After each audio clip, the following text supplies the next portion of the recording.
Good morning అండి.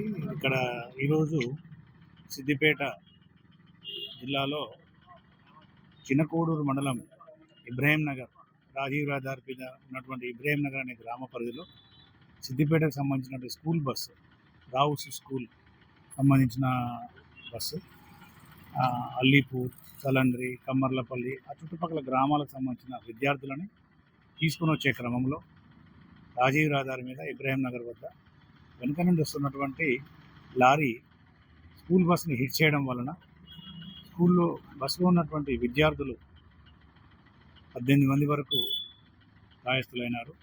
అందులో 16 మంది స్వల్ప గాయాలతో డిశ్చార్జ్ అయినారు. ఇద్దరు ఇంకా చిన్న లాసరేషన్ అంటే చిన్న గాయము దవడ దగ్గర అట్లా ప్రాంతాల్లో దెబ్బలు తగిలినాయి. బట్ వాళ్ళు కూడా ఎటువంటి ఫ్రాక్చర్ కానీ ఎటువంటిది ఏం లేదు. వాళ్ళు కూడా 1 గంట 2 గంటల ప్రాంతంలో డిశ్చార్జ్ అయ్యే పరిస్థితులు ఉన్నాయి.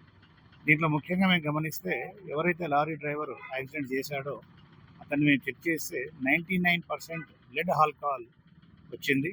దీంట్లో మేము నాన్ బెయిలబుల్ కేసు పెట్టి అటెంప్ట్ టు కల్పబుల్ హోమ్సైడ్ అంటే నథింగ్ బట్ ఒక అటెంప్ట్ మర్డర్ కేసు లాగా ఆ డ్రైవర్ మీద పెట్టి దాన్ని మేము అతన్ని కోర్టులో హాజరుపరుస్తాము. ప్రస్తుతం అతని డ్రైవర్ మా కస్టడీలో ఉన్నాడు, లారీ కూడా మా కస్టడీలో ఉంది.